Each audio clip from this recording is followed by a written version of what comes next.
بسم الله الرحمن الرحيم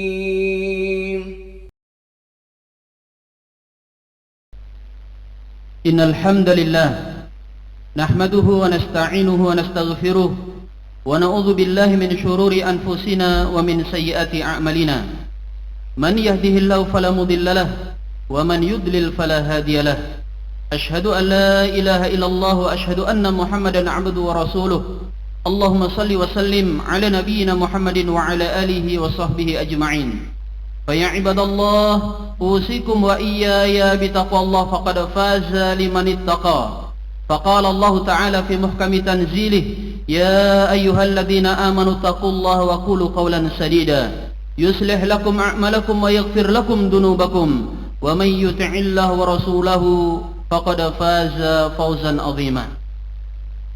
Saudaraku kaum mukminin hafizakumullah, adalah perilaku orang-orang yang membenci dan memusuhi Islam bukanlah hal aneh dan hal yang baru. Sejak Nabi SAW diutus sampai kemudian dakwah ini tersebar dan disebarkan oleh para ulama, dan hingga masa ini permusuhan dan kebencian musuh-musuh Islam akan senantiasa terjaga, dan itu sudah menjadi sunnatullah. Maka jemaah yang dimuliakan Allah Ta'ala, berbagai macam tudingan dan tuduhan kepada umat Islam, baik secara ajaran maupun kesejarahan, telah dihembuskan oleh musuh-musuh Islam. Namun bagi kita jemaah yang dimuliakan Allah yang awam, kita tidak akan heran kalau ada orang kafir, kalau ada orang munafik, kalau ada orang-orang zindik dan fasik yang begitu benci dengan Islam, yang mereka mudah menuduh dan mengungkapkan fakta yang buruk tentang sejarah Islam.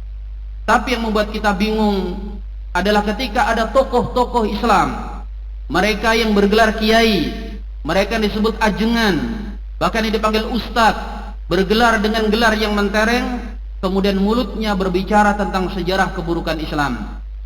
Jemaah yang dimuliakan Allah Subhanahu wa taala, inilah yang disabdakan oleh Nabi SAW ketika beliau bersabda, yang disebutkan dalam riwayat Abu Daud dan disahihkan oleh para ulama. Rasul bersabda, inni akhafu ala ummati a'immatal mudallin. Sesungguhnya yang paling aku takutkan di tengah-tengah umatku adalah para tokoh-tokoh, mereka yang disebut ulama, mereka yang disebut kiai, mereka yang disebut ustaz, tetapi yang mensesatkan umatku. Dalam sabda Nabi yang lainnya beliau bahkan berkata, jemaah dimuliakan Allah, bukan Dajjal yang aku takutkan, tetapi yang paling aku khawatirkan adalah a'immatul mudallin, para tokoh-tokoh yang mensesatkan. Maka jemaah yang dimuliakan Allah Ta'ala, mereka melemparkan berbagai macam tuduhan dan serangan terhadap Islam, yang diantaranya misalnya mengatakan bahwa agama kita adalah agama darah, sejarah Islam itu kelam, penuh dengan permusuhan dan sengketa.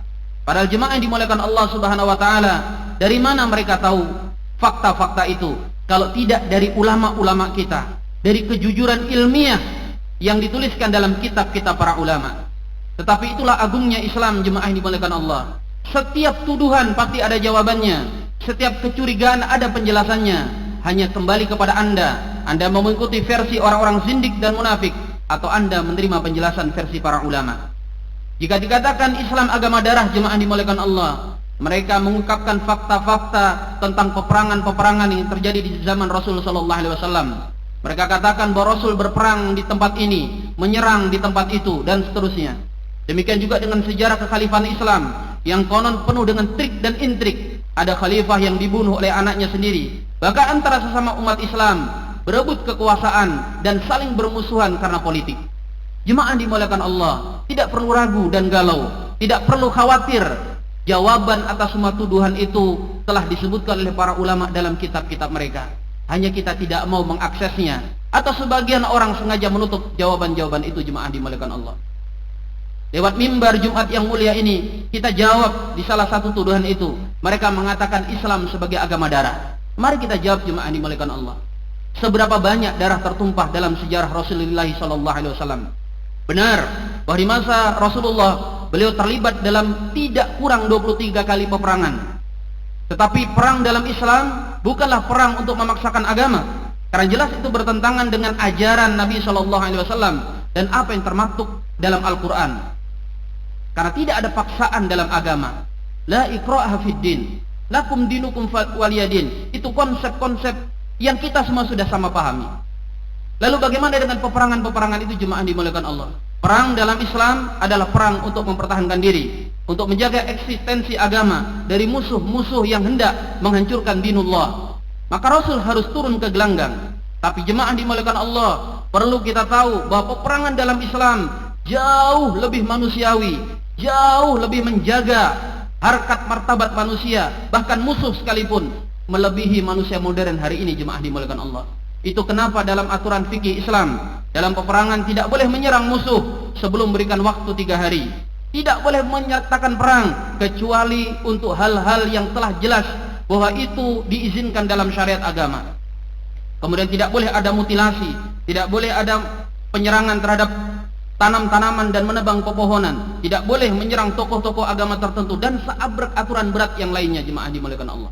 Dan bukti bahwa ajaran Islam bukan agama perang, dari tidak kurang dari 23 kali peperangan di masa Rasul sallallahu alaihi wasallam, itu sangat minim korbannya. Tahukah kita jemaah dimuliakan Allah, dari 20 kali peperangan itu korban sudah masuk di dalamnya jumlah kaum muslimin dan musuhnya hanya 382 orang. Tidak sampai 400 orang jemaah dimuliakan Allah. Dengan perincian diantaranya di perang Badar, korban yang jatuh adalah 82 orang. 22 dari kaum muslimin, sisanya 70 dari musyrikin Mekah. Di perang Uhud 92 kaum muslimin, 70 muslimin, sisanya orang-orang kafir. Di ketika peristiwa Fathul Mekah, korbannya ada 20 orang, 3 kaum muslimin, sisanya musyrikin Mekah. Di perang Khandaq jemaah dimuliakan Allah, 8 orang, 3 di muslimin, 5 musyrikin Mekah. Demikian seterusnya sampai kemudian bahkan ada peperangan-peperangan di masa Nabi SAW yang tak satu pun yang menjadi korban, tak ada darah yang menetes di sana. Seperti perang Tabuk misalnya, tidak ada musuh yang terbunuh, tidak ada kaum muslimin yang terlukai. Lalu sekarang buka jemaah dimuliakan Allah, fakta sejarah masyarakat modern yang hari ini mengatakan mereka menjunjung tinggi HAM. Bagaimana mereka menumpahkan darah manusia? Kita tahu jemaah dimuliakan Allah, ketika terjadi sengketa antara sekte-sekte Nasrani di Eropa, yang dikenal dengan Paregreg ala Eropa, sekte Nasrani berbunuh-bunuhan dengan sekte orang-orang Katolik, Protestan dan Katolik. Korbannya 10 juta manusia. Sehingga kemudian Turki Utsmani mengirimkan bantuan untuk mencegah supaya Eropa kala itu tidak binasa. Kaum muslimin yang membantu jemaah dimuliakan Allah. Kemudian kita tahu bagaimana korban dalam perang dunia kedua jemaah dimuliakan Allah. Ada 62 juta manusia menjadi tumbal keganasan orang-orang yang mengatakan bahwa ajaran agama mereka adalah ajaran kasih. 62 juta korban. Itu sama dengan hampir 4% penduduk bumi kala itu jemaah dimuliakan Allah. Kemudian kita tahu bagaimana negara yang hari ini menggaungkan dan menjajakan ajaran HAM, persamaan, Amerika. Ketika mereka mendirikan negara Amerika, tidak kurang dari 70.000 bangsa Indian mereka bantai secara keji. Bahkan ahli sejarah mengatakan angkanya lebih banyak daripada itu. Ada yang menyebut angka sampai 200.000 manusia. Kemudian bagaimana revolusi Bolshevik di Rusia, kaum muslimin dan beberapa tokoh masyarakat atau beberapa kelompok masyarakat dihabisi, hampir menyentuh angka yang juga sangat fantastis. Hampir 1 juta manusia menjadi korban keganasan berdirinya negara Rusia modern. Kemudian jemaah dimuliakan Allah, lihat bagaimana sekarang saudara-saudara kita dibantai di Palestina oleh Israel. Terus bagaimana Amerika ketika mereka menduduki Irak, kemudian membantai saudara-saudara kita kaum muslimin yang ada di Irak. Fakta-fakta itu jemaah dimuliakan Allah justru menjadi tuduhan balik bagi mereka. Ketika mereka memukul air pun terciprat ke muka mereka. Jemaah dimuliakan Allah Subhanahu wa taala. Sejarah kaum muslimin bukanlah sejarah malaikat. Ini adalah sejarah manusia, tetapi ini adalah manusia yang agung. Kaum muslimin dibina dan dituntun dengan Al-Quran, sehingga peradaban mereka yang 1500 tahun itu telah menaungi bumi dengan berbagai macam kesejahteraan dan kedamaian, yang hampir hari ini jemaah dimuliakan Allah kita tidak mendapatkannya lagi. Di masa Islam jemaah dimuliakan Allah, bahkan Eropa, bahkan Amerika mendapatkan bantuan dari kaum muslimin. Orang-orang yang berbeda agama hidup tentram, hidup aman di bawah naungan kekhilafan Islam. Mereka bebas menjalankan agamanya, bahkan mereka mendapatkan hak-hak sebagaimana kaum muslimin mendapatkan hak. Kalau toh kemudian terjadi satu dua peristiwa yang merupakan menjadi titik hitam sejarah Islam, itu memang kita sayangkan. Tetapi ini adalah sejarah manusia yang terjadi untuk kelompok manusia manapun. Bahkan para nabi dan rasul mengalami konflik. Bahkan orang-orang yang maksum sekalipun, mereka tetap mengalami atau merasakan kesalahan.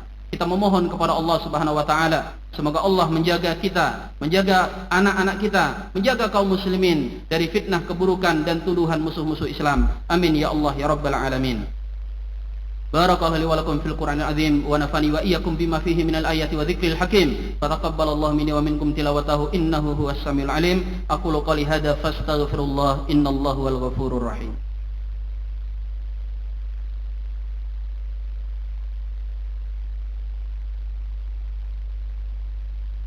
Alhamdulillahi rabbil alamin. Alhamdulillahilladzi hadana li hadza wa ma kunna linahtadiya laula an hadanallah. Asyhadu an la ilaha illallah wa asyhadu anna Muhammadar Rasulullah. Allahumma shalli wa sallim ala nabiyyina Muhammadin wa ala alihi wa sahbihi ajma'in. Ibadallah ittaqullaha haqqa tuqatih wa la tamutunna illa wa antum muslimun. Ayyuhal mu'minun, innallaha amarakum bi amrin bada'a bihi bi nafsihi wa sana bi malaikatil qudsi wa salis antum ayyuhal mu'minun, innallaha wa malaikatahu yusalluna 'alan nabi ya ayyuhalladzina amanu sallu 'alaihi wa sallimu taslima. Allahumma salli 'ala Muhammad wa 'ala ali Muhammad innaka Hamidum Majid. Allahumma ighfir lil muslimina wal muslimat wal mu'minina wal mu'minat al ahya'i minhum wal amwat innaka sami'un qaribun mujibud da'wat wa ya qadiyal hajat. Allahumma qawil islam wal muslimin. Allahumma ansur ikhwanana al muslimina fi ba'dil buldan. Allahumma innaka ta'lamu ma hala ikhwanina al muslimina fi ba'dil buldan. Innahum madlumuna fansurhum ya hayyu ya qayyum. Innahum madlumuna fansurhum ya hayyu ya qayyum. Allahumma anqidil masjidil aqsa min barasinil mu'tadin waj'alhu shamikhan azizan ila yaumiddin wa akrimna ya maulana bis salati fihi qabla al mamat innaka ala kulli syai'in qadir walhamdulillahi rabbil alamin.